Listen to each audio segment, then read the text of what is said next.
আন্তর্জাতিক শ্রমিক দিবসে অক্লান্ত পরিশ্রমকারী শ্রমিকদের পাশে দাঁড়ালো শান্তিপুর বন্ধু। আজ ১ মে অর্থাৎ মে দিবস। ১৮৮৬ সাল থেকে আমেরিকায় আন্তর্জাতিক শ্রমিক দিবস পালন করা হয়, যদিও ভারতে এই দিনটি পালন করা হচ্ছে ১৯২৩ সাল থেকে। ১৮৮৬ সালে আমেরিকার শিকাগো শহরের হে মার্কেটে নিহত শহীদদের আত্মত্যাগকে মনে রেখে এই দিনটি পালিত হয়। সেদিন দৈনিক ৮ ঘন্টার কাজের দাবিতে শ্রমিকরা হে মার্কেটে জমায়েত করেছিলেন। তাদের ঘিরে থাকা পুলিশের প্রতি কেউ একজন বোমা ছোড়েন। তারপরে পুলিশ শ্রমিকদের উপর গুলি চালাতে শুরু করে, ফলে প্রায় ১০ থেকে ১২ জন শ্রমিক ও পুলিশ নিহত হন।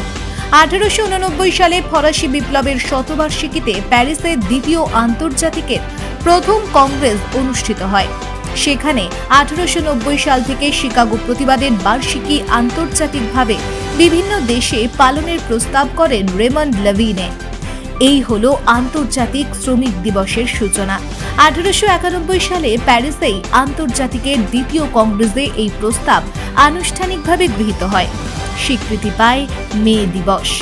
১৯২৩ সালে লেবার পার্টি অফ হিন্দুস্তান ভারতে এই দিনটি পালন করার সিদ্ধান্ত নেয়। চেন্নাইয়ে আন্তর্জাতিক শ্রমিক দিবসের লাল পতাকা তোলা হয়। ৮০-র বেশি দেশে এই দিনটি পালিত হয়। বিশ্বের রাজনৈতিক ইতিহাসে এটি অত্যন্ত গুরুত্বপূর্ণ একটি দিন হিসেবে চিহ্নিত। আন্তর্জাতিক মে দিবসকে কেন্দ্র করে শান্তিপুরের অন্যতম স্বেচ্ছাসেবী সংস্থা শান্তিপুর বন্ধু তরফে যে সমস্ত শ্রমিক ভাইয়েরা নিত্যদিন সাধারণ মানুষের কাজ করে চলেছেন এবং তাদের পরিবারে দুমুঠো অন্ন তুলে দেওয়ার জন্য অক্লান্ত পরিশ্রম করছেন, তাদের জন্য বিশেষ উদ্যোগ গ্রহণ করলো। আমরাও আপনাদেরকে ধন্যবাদ দিচ্ছি। আপনারা শান্তিপুর থেকে আমাদের বন্ধুর মতো এসেছেন।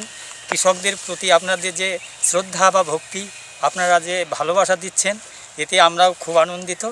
আপনাদেরকেও আমাদের ধন্যবাদ। আমাদের মতো মানুষ, গরিব মানুষদের যে আপনারা খোঁজ করছেন বা এই জিনিসটা আপনাদের ভেতরে এসেছে, এতে আপনাদের উপরও আমাদের ধন্যবাদ জানাচ্ছি আমরা চাষি মহোদয়। ১ মে শ্রমিক দিবস সারা বিশ্বব্যাপী আজকে শ্রমিক দিবস যথাযোগ্য মর্যাদার সাথে পালন হচ্ছে। তো আজকে যেহেতু শ্রমিক দিবস, সেহেতু আমরা শান্তিপুরের রাজপথে নেমে যে সমস্ত শ্রমিকরা দীর্ঘদিন ধরে কাজ করছে, শুধুমাত্র নিজেদের উপার্জনের জন্য নয়, তার পরিবারের মুখে দুমুঠো ভাত তুলে দেওয়ার জন্যে, তা সেই সমস্ত শ্রমিকদের সম্মান জানাতে এবং এই গ্রীষ্মের দাবদাহে তাদের সুরক্ষিত রাখার জন্যে একটি করে টুপি এবং ওআরএস, পানীয় জল এবং খাবার আমরা তুলে দিচ্ছি তাদের হাতে।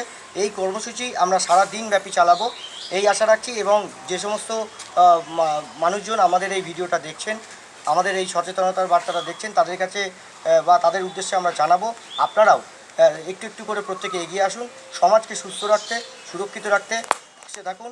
সবাইকে ধন্যবাদ জানাই।